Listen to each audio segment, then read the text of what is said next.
একবার আমসত্ত্ব এইভাবে বানিয়ে সারা বছর সংরক্ষণ করে রাখা যাবে। আর খেতেও কিন্তু লাগে অসাধারণ, আর খুব সহজেই বানানো যায় আর খুব কম সময়ের মধ্যে। নমস্কার বন্ধুরা, আমি সুনিতা। আজ আপনাদের দেখাবো খুব সহজে আমসত্ত্ব বানিয়ে। ভিডিওটি প্রথম থেকে দেখুন, আশা করছি ভালো লাগবে। তাহলে চলুন দেখে নেই। আমি এখানে প্রায় 500 মতো কাঁচা আম নিয়েছি। প্রথমে আমগুলোকে কেটে নেব। একটা বটির সাহায্যে আমগুলো ভালোভাবে খোসাগুলো কেটে বাদ দেব। আমার এখানে বটি দিয়ে কাটতে বেশি সুবিধে মনে হয় বন্ধুরা। আপনাদের যদি বটির জায়গায় ছুরি দিয়েও কিন্তু কেটে নিতে পারেন। আপনাদের যেটা সুবিধে মনে হয় ঠিক সেটাই দিয়ে কাটতে হবে। আমের সবুজ অংশটা বেশি করে কেটে বাদ দিচ্ছি।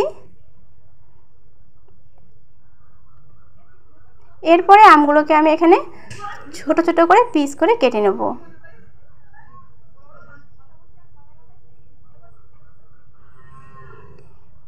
এটা বানানো কিন্তু খুবই সহজ আর খুব বেশি উপকরণ লাগে না। আর এই সময় কিন্তু আমটা বেশি পাওয়া যায়। আর আমরা আম দিয়ে এখন আমসত্ত্ব, আমের আচার, নানা রকম জিনিস বানিয়ে সারা বছরের জন্য রেখে দিই, যাতে আমরা সারা বছরই খেতে পারি। আর ভীষণই মজা হয় খেতে। আমি সমস্ত আমগুলো কিন্তু একটু ছোট সাইজ করে কেটে নিচ্ছি। আর আমি এখানে নিয়েছি কাঁচা আম। এরপরে জল পাল্টিয়ে দুবার আমগুলো ধুয়ে নেব। এতে কিন্তু আমের কষটা বেরিয়ে যাবে।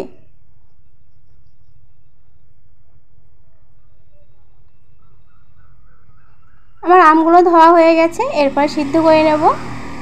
প্রথমে উনুনে কড়াই বসিয়ে দিয়েছি আর দেব এখানে আমগুলো। একটা বাটির মাপ করলে হবে এখানে 1 বাটি। আর সেই বাটির মাপ করে আমি খুব বেশি জল দেবো না, হাফ বাটির একটু কম জল দেব। এরপরে ঢাকনা দেব। 4 থেকে 5 মিনিটের মতো সিদ্ধ করে নিতে হবে। আমগুলো যেহেতু ছোট ছোট করে কাটা আছে, খুব তাড়াতাড়ি কিন্তু সিদ্ধ হয়ে যাবে। 5 মিনিট পর ঢাকনাটা খুলে নেব। জলটা কিন্তু অনেকটাই কমে গেছে আর আমগুলো কিন্তু ভালোভাবে সিদ্ধ হয়ে গেছে। দেখুন কত সুন্দর সিদ্ধ হয়ে গেছে।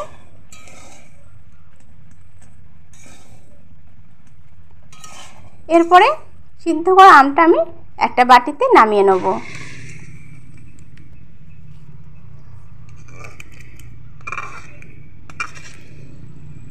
প্রথমে এটাকে ঠান্ডা করে নিতে হবে। আপনারা চাইলে কিন্তু এটাকে ঠান্ডা করে মিক্সিতে ভালোভাবে মিহি করে নিতে পারেন। আর মিক্সিতে মিহি করতে কিন্তু খুব বেশি সময় লাগে না। আমি এখানে একটা গ্লাসের সাহায্যে আমগুলোকে ভালোভাবে গলিয়ে নেব।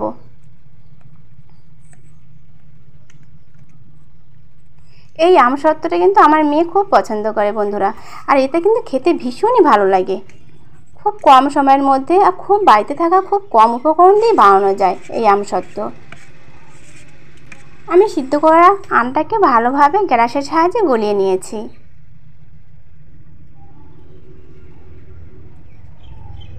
এরপরে আমটাকে আমি ছেঁকে নেব। এর জন্য নিয়েছি একটা নেট। আমি নেটের মাধ্যমে আমটাকে ভালোভাবে ছেঁকে নেব, যাতে এতে দানা দানাটা না যায়।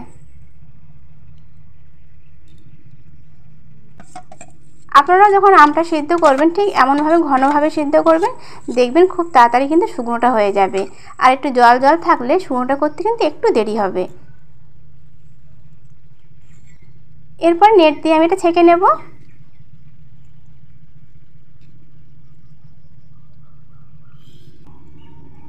একবার এইভাবে বানিয়ে সারা বছর ধরে রেখে দেন। এটা আমার ছেঁকা হয়ে গেছে। আবারও উনুনে কড়াই বসিয়ে দিয়েছি। এরপরে দিয়ে দেব আমের পাল্প। এখানে 500 গ্রাম আম আছে। আমি 500 গ্রাম আম কাটার পরে কিন্তু আমের পরিমাণটা কমে যাবে। এখানে জোর 350 কি 400 গ্রাম হবে। আর ঠিক সেই পরিমাণে আমি চিনি দিয়েছি প্রায় 300 গ্রাম। চিনিটা কিন্তু কম বেশি আপনারা দিতে পারেন। এখানে দিয়েছি নুন আর খুব সামান্য পরিমাণে চিলি ফ্লেক্স। একটু টক টক ঝাল ঝাল মিষ্টি কিন্তু বেশ ভালোই লাগে খেতে। মিডিয়াম আঁচে রেখে এটাকে ভালোভাবে মিশিয়ে নিতে হবে।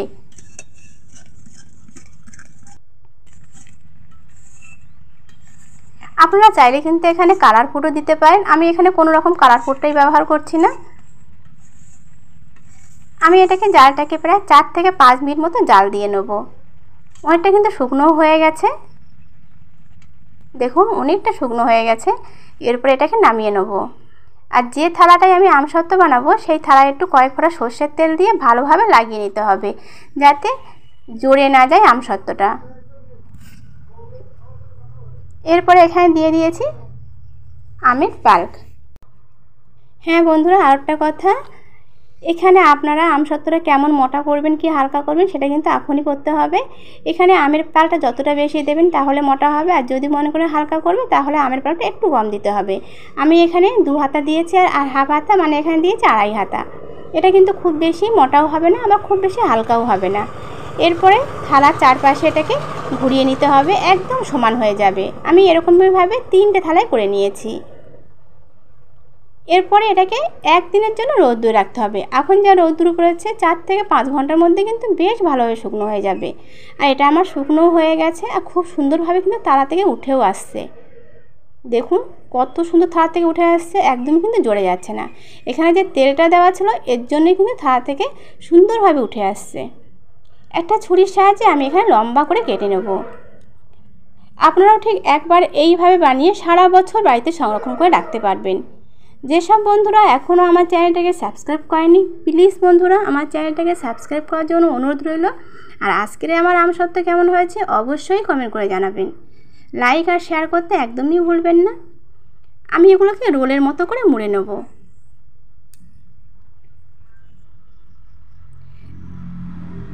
এই আমসত্ত্বটা কিন্তু টক আছে, ঝালও আছে, মিষ্টিও আছে, আর খেতেও কিন্তু খুবই সুন্দর হয়েছে।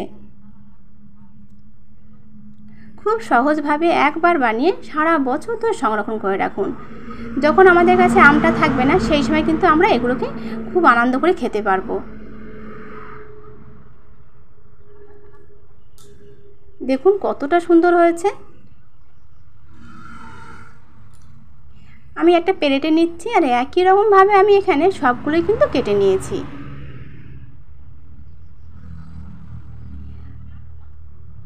বাড়িতে থাকা মাত্র কয়েকটি উপকরণ দিয়ে খুব সহজভাবে আপনারাও ঠিক এইভাবে বানিয়ে নেন। দেখুন কতটা সুন্দর। কোনো রকম কালার ফুড না দিয়েও কিন্তু বন্ধুরা খুব সুন্দর একটা কালার চলে এসেছে। তাহলে বন্ধুরা সবাইকে আজকের মতো নমস্কার। সবাই ভালো থাকবেন, সুস্থ থাকবেন।